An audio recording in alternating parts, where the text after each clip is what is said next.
하워들리 선생님과 함께하는 사회복지 상담 시간입니다. 스튜디오에 선생님 나오셨습니다. 안녕하세요, 선생님. 안녕하세요. 자, 오늘도 상담 편지 주셨습니다. 제가 소개하겠습니다. 텍스 보고를 하던 중에 1095 A폼을 통해 오바마 케어 정산하면서 상당한 금액의 페널티를 내게 되었습니다.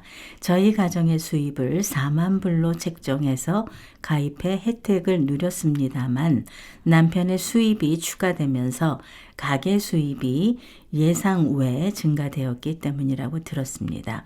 구제받을 수 있는 방법이 있을까요? 이런 내용이네요. 네. 참 소위 말하면 텍스 크레딧 받은 부분에 대해서 네. 그 관리를 안 하신 케이스거든요. 네. 상당히 많습니다. 기본적으로 오바마 케어는요. 네. 전년도 수입을 기준으로 해서 그 수입에 따라서 금년도에 내가 내야 될 의료보험료에 네. 텍스 크레딧을 받는 프로그램이거든요. 네. 뉴욕이나 뉴저지처럼 그 스테이트 베이스로 오바마 케어를 시행하는 곳은요. 네. 세금 크레딧에 대한 주정부 지원금이 추가됩니다. 네. 여기에 연방 빈곤선의 250% 이하의 수입에 해당된다면 그런 분들이 실버 플랜을 선택하면요. 네.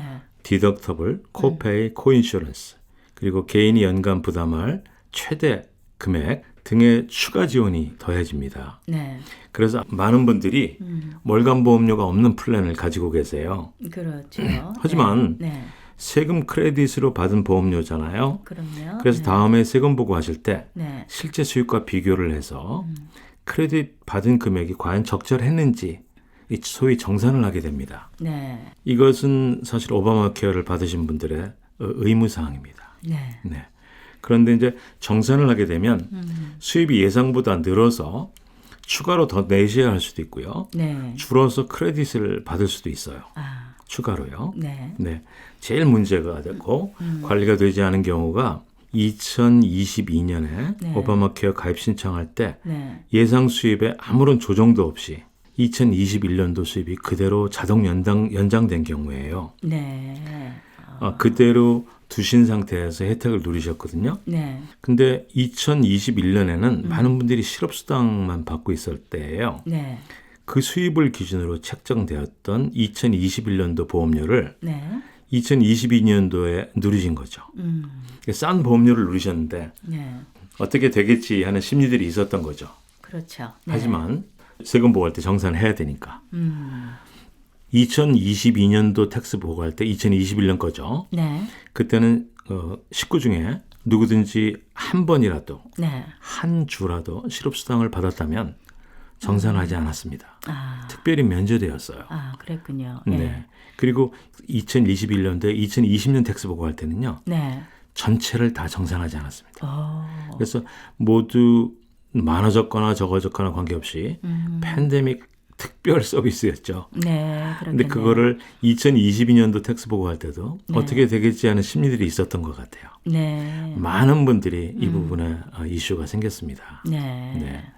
사실은 수입이 증대되었다면 중간에 조정을 하셨어야 합니다. 네. 그렇군요. 그러면 이제 어떻게 해요, 이분은?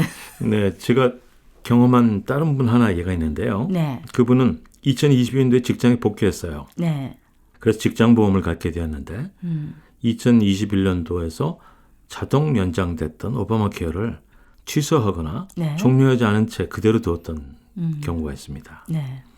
어떤 경우이든 1095A라고 네. 그 발행되어서 정산 과정에 부과되는 보험료 부담은 피할 수가 없습니다. 네. 가입 신청할 때 네. 이미 수입 또는 식구 네. 또는 기타 변화가 있는 경우에 30일 내에 신고를 한다 하는 조건으로 서명을 하신 것입니다.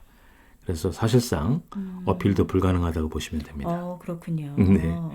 그래서 사인할 때 내용을 잘 봐야 되는데 네. 많은 분들이 안 보시는 경우가 많이 있어요. 네. 그리고 오바마 케어는 텍스 크레딧을 받은 거기 때문에 네. 텍스 보고를 꼭 해야 된다는 의무가 있는데 그 텍스 보고를 안 하시는 분들도 계세요. 네. 나중에 꼭 문제가 됩니다. 네. 꼭 하셔야 됩니다.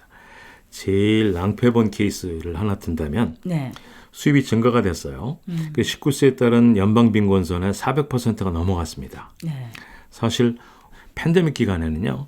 600%까지 가능했었습니다. 아, 근데 이게 다시 400%로 돌아갔고요. 네. 400%가 넘어가니까 오바마 케어 혜택을 누릴 수가 없던 케이스가 된 거죠. 아, 하지만 혜택을 누렸지 않습니까? 네. 그럼 1년 동안의 전체 보험금을 정상 금액으로 내놓으셔야 되는 경우도 있습니다. 금액이 적지 않습니다. 네. 실례로 연초에 이미 직장보험이 있었는데요.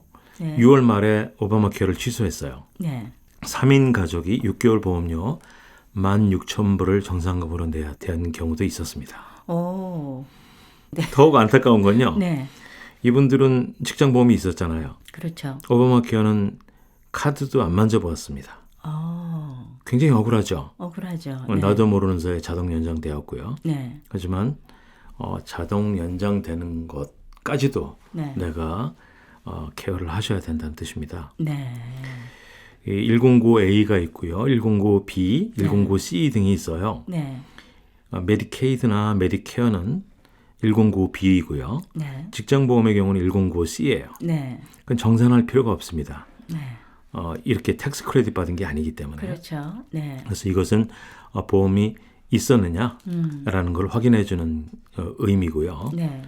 하지만 109A에 해당하는 오바마 케어만큼은 네. 항상 정산해야 됩니다. 그래서 가입, 탈퇴, 네. 수입, 변화 이런 것 등에 각별한 유의가 필요합니다. 그러셔야 될 것 같습니다. 네, 네. 그다음에 그러면은 정산 네, 정산할 때요. 네. 텍스 보고할 때 하는데 굉장히 많이 내게 되시는 경우 많아요. 아. 그런 경우에는 텍스는 뭐 잘 아시겠지만 텍스 네. 전문가하고 네. 상의하셔서 한꺼번에 낼 수가 없을 때 이렇게 네. 나눠서 내는 것도 고려해 보시고요. 네. 어쨌든 이 정산하는 과정 속에서 네. 숫자가 잘못됐거나 아니면 전체 개월수가 아닌데 네. 12개월에 해당되는 것이 된다든가 네. 하는 어떤 기계상의 오류도 있을 수 있습니다. 네. 그래서 세금 보고하실 때 그 회계사분과 네. 자세히 이렇게 정산을 하셔야 될 것 같습니다. 네. 자칫 적게 정산할 수가 있는데 네. 12개월치를 전체 정산하는 케이스도 있을 수가 있거든요. 네. 그래서 이 부분은 기계에 맡기지 말고 네. 잘 정산이 되었는지 한번 확인해 보시면 더 좋을 것 같습니다. 뭐 정산을 제대로 안 하면 IRS에서 분명히 뭐가 노티스가 오겠죠. 그럼요. 네. 네, 만약에 109A를 발행했는데 네. 본인이 받지 못했다는 이유로 아니면 본인이 있었는지도 몰랐던 분도 계시죠. 네. 이런 그렇죠. 분들은 세금 보고를 하면 바로 그 노티스가 옵니다. 아, 네. 그렇군요.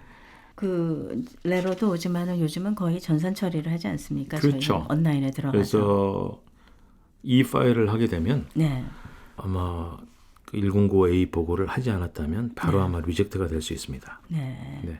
그리고 결국은 이제 IRS로부터 네. 0012 네. C라는 레터를 받게 되거든요. 네. 네. 하여튼 그 정산하지 않으면 안 되는 그런 케이스입니다. 그래서 정산하는 것도 중요하지만은 제대로 정산하는 것도 더 중요하니까 네. 잘 담당 CPA 분들과 예. 협의를 하셨으면 좋겠습니다. 선생님 말씀 감사합니다. 네, 감사합니다.